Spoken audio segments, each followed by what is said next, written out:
ఈ రోజే డౌన్లోడ్ చేయండి. మీ ఫేవరెట్ షోస్ చూడండి. స్థలాన్ని అమ్మాలనుకుంటున్నాను లక్ష్మి. ఏంటి ఇంటి స్థలం అమ్మడం ఏంటి? మనకంటూ ఉన్న ఒకే ఒక్క ఆస్తి అది. అది కాక పైగా అక్కడే ఇల్లు కట్టుకుని ఉండాలనేది మన కల కదండి. ఆ ఇంటికి మీరు లక్ష్మీ నివాసం అని పేరు కూడా పెట్టారు. నిజమే లక్ష్మి, కానీ చూస్తున్నావుగా ఇంటి అద్దె కట్టడానికి కూడా డబ్బులు లేవు మన దగ్గర. అయ్యో, ఇది మన ఆస్తి మాత్రమే కాదండి. లక్ష్మీ నివాసం అనేది మన కుటుంబ గౌరవం. దాన్నెలా అమ్ముతారు? అమ్మద్దు, ఆ స్థలం అమ్మద్దు. మరి ఇంకేం చేయాలి లక్ష్మి? విఆర్ఎస్ డబ్బులతో జాను పెళ్లి చేశాం. ఆ పిఎఫ్ డబ్బులేమో దొంగలు ఎత్తుకెళ్లారు. చివరికి తులసికి సారె పెట్టడానికి నీ గాజులు అమ్మాల్సి వచ్చింది. ఇంటి ఖర్చులు, ఈ అద్దె, ఈ మందులు, ఇవన్నీ ఎలా లక్ష్మి?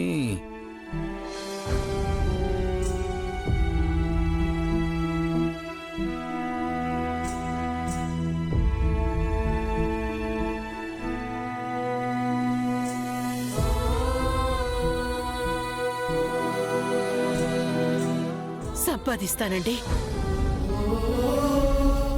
నేను ఏదో ఒక పని చేసి మనకు అవసరమైన డబ్బుని సంపాదిస్తాను.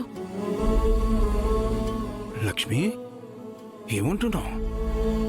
కష్టపడదామండి. ఏదో ఒకటి మనం చేయదగ్గ పని దొరుకుతుంది.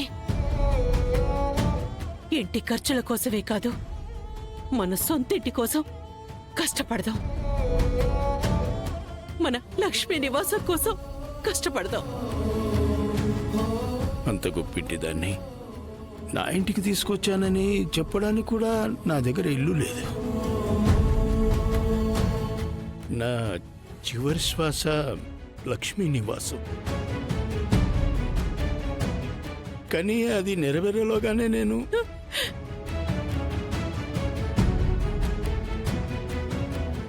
ఏంటా మాటలు? ఇప్పటి వరకు పెళ్లిళ్ళు, పిల్లల చదువులతో సరిపోయింది. కానీ ఇప్పటి నుండి కష్టపడదాం. మీ మాటని మా వాళ్ల ముందు నిలబెడదాం. మన సొంతింటి కలని నెరవేర్చుకుందాం. నీలాంటి భార్య నాకు తోడుగా ఉంటే నేనెప్పుడూ సంతోషంగా ఉంటాను లక్ష్మి.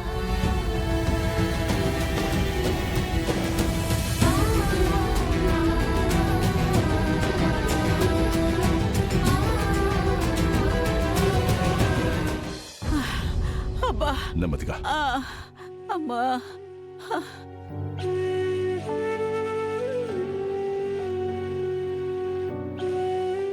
ఎలా ఉందమ్మా ఇప్పుడు?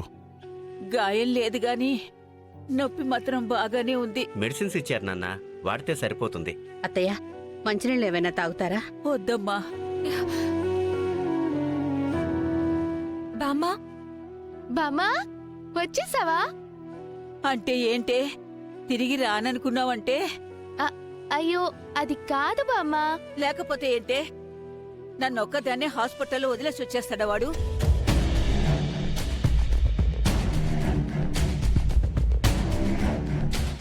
బామ్మా, ఐఎమ్ రియలీ సారీ. జరిగిన దానికేం అనుకోవద్దు. నువ్వేం చేస్తావులేమ్మా. ఆ నష్టజాతకురాలు అడుగు పెట్టింది, నాకీ గతి పట్టింది.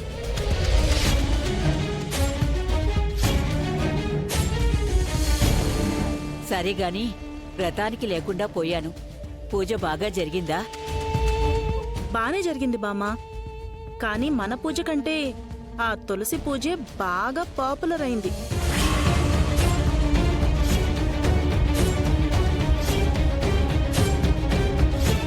అవునా? దాని పూజకి పాము కూడా వచ్చింది. పాలు తాగి తల మీద బొట్టు పెట్టి ఆశీర్వదించి మరీ వెళ్ళింది. దాన్ని కాటేసి పోవాల్సింది, పీడ విరగడయ్యేది.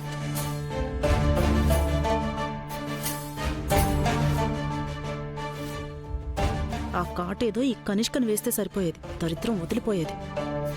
కనిష్క ఏంటమ్మా నువ్వేం మాట్లాడటం లేదు? ఏం మాట్లాడమంటారు బామ్మ? ఈ ఇంటికి నేను వచ్చింది ఆ తులసిని తన్ని తరిమేయడానికా, లేక దాని విజయాలు చూసి తరించడానికో అసలు నాకేం అర్థం కావడం లేదు. అదేంటమ్మా అలాంటావ్?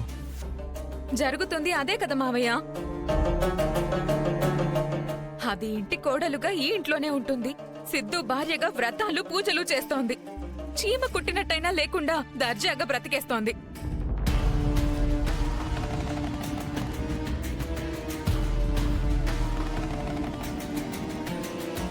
ఇవన్నీ చూడడం నా వల్ల కాదు. నేనిప్పుడే మా ఇంటికి వెళ్ళిపోతాను. అమ్మ కనిష్క ఆగమ్మా. అయ్యయ్యో అంత పని చేయకమ్మా. నా టైం బాగుండి మీ నాన్న నాకు సెకండ్ ఛాన్స్ ఇచ్చాడు. ఈసారి ఫెయిల్ అయితే గనక ఒక్క రాజకీయంగానే కాదు, నిజంగానే సమాధి చేస్తాడమ్మా నన్ను. మరేం చేయమంటారో మీరే చెప్పండి. నన్ను ఇంటి కోడల్ని చేసుకోవడానికి తీసుకొచ్చారా, లేదా దాని ముందు అవమానించడానికి తీసుకొచ్చారా? ముమ్మాటికి నువ్వే మా ఇంటి చిన్న కోడలివి. ఇలా మాటలు చెప్తే లాభం లేదు బామ్మ. ఆ తులసికి మనమేంటో చేతల్లో చూపించాలి.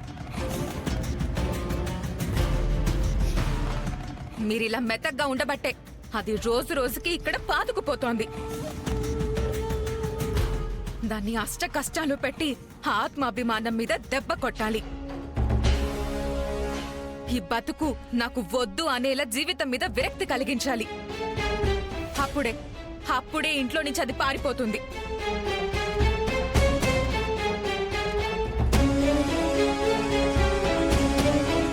తులసి పాతుకుపోవాలనే కదా నీ పెళ్లి ఆగిపోయేలా చేసి తులసిని ఈ ఇంటి చిన్న కోడలుగా రప్పించింది.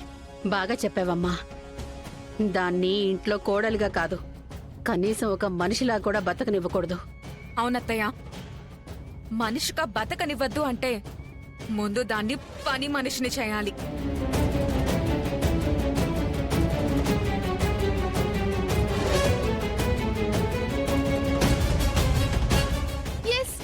Super idea. తులసిని పని మనిషిని చేయటమే కాదు, ఉన్న పని వాళ్ళందరినీ వెంటనే తీసేయాలి. ఇది ఇంకా సూపర్. అయితే ఆ పని ఏదో ఇప్పుడే చేద్దాం. రాములమ్మా, చంద్రమ్మా, ఓసారి ఇలా రండి. రే సిద్ధు ఇలా రా.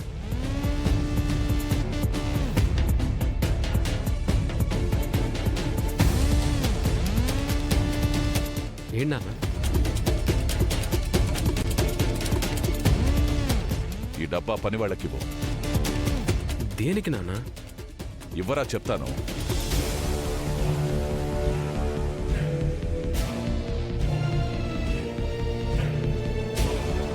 తీసుకోండి. మీరందరూ రేపటి నుంచి పనిలోకి రానక్కర్లేదు.